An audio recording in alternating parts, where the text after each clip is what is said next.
कि जब उज्जैनी में 84 महादेव की कथा हुई, महाकाल की कथा हुई, तो वहां पर एक कोई कमिश्नर थे, कोई पुलिस विभाग में अच्छे पद पर थे, उनसे मिलना हुआ।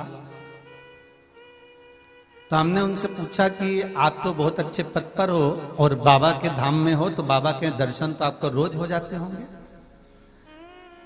उन्होंने कहा, गुरुदेव मन तो बहुत करता है कि प्रतिदिन धर्म पत्नी के साथ में महाकाल का दर्शन करूं, प्रतिदिन मैं बाबा का दर्शन करने के लिए जाऊं, ये मेरा मन है, ये मेरा विचार। पर जब पोस्टिंग हुई यहां पर और जब मैं आया तो मैंने पहली बार महाकाल बाबा का दर्शन करा, उसके पहले कभी करा ही नहीं था। और महाकाल का दर्शन करने के बाद गुरुदेव इतनी व्यस्तता हो गई कि अंदर मंदिर में तो भले नहीं जाता, पर महाकाल के मंदिर के बाहर खड़े होकर आपका वो वचन याद कर कर कि शिखर दर्शनम सर्व पापनाशनम, मैं बस शिखर का दर्शन करता हूं और बाबा को वहीं से भूमि पर प्रणाम कर कर चले जाता हूं। तो हमने कहा, फिर तो आपको दर्शन नहीं हुए, दर्शन आप करने जाते नहीं हैं, तो बाबा आपके सब कार्य कर देते हैं। तो कहा, गुरुदेव ऐसा कोई सुख नहीं जो उज्जैनी में आने के बाद बाबा ने मुझे नहीं दिया हो, ऐसा कोई सुख नहीं है जो बाबा ने मुझे प्रदान नहीं करा हो। बस मैंने एक नियम बनाया कि मैं जिस जगह पर जा रहा हूं, जिस जगह पर मुझे काम करना है, उससे पहले मुझे बाबा के चरणारविंद का स्मरण करना है, मुझे शिव के उस शिखर का स्मरण करना है।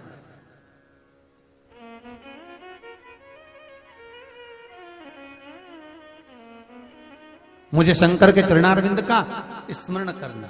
आपको पहले भी कथा में कहा, शिवरात्रि के दिन रात्रि को 12 बजे एक बेलपत्र शंकर को चढ़ी हुई उठाकर, जिस मंदिर की बेलपत्र है उसी मंदिर की बेलपत्र उठाकर उसी मंदिर का शिखर रात को 12 बजे देखकर जो चबा चबा कर खा लेता है, उसके घुटने में और कमर में कभी जिंदगी में दर्द नहीं होता।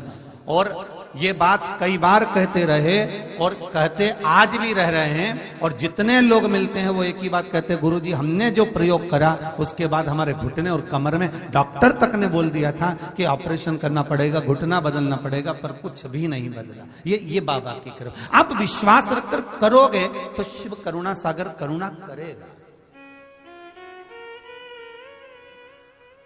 ये करुणा सागर करुणा करने वाला। मेरे बाबा के बराबर दुनिया में कोई दयालु है ही नहीं साहब। बहुत सरल है मेरा शिव, बहुत सहज है मेरा भोलेनाथ। कर्पूर गौरम करुणावतारम, बहुत सरल। कपूर कितना सरल होता है, कितना सरल, तरंग से तो बना है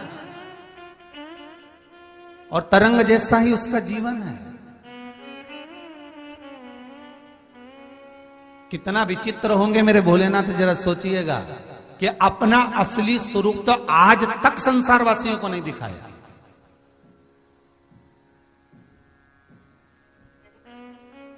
आप जितने शंकर जी के फोटो देखते हो ना, शिव जी के जितने फोटो देखते हो, जटा बांधी हुई है और गले में सर्प पड़ा हुआ है, नाक पड़ा हुआ है, भस्मी रमाए हुए हैं, जटाजूट बांधे हुए हैं, हाथ में त्रिशूल डमरू साइड में लगा हुआ है, नंदी सामने बैठा हुआ है, क्या शंकर भगवान का यही असली स्वरूप है? क्या मेरे भोलेनाथ जी का यही असली स्वरूप है? मेरे भोलेनाथ जी ने असली स्वरूप तो कभी दिखाया ही नहीं, क्योंकि अपने पुत्र गणेश जी को वचन दिया था कि नहीं दिखाऊंगा।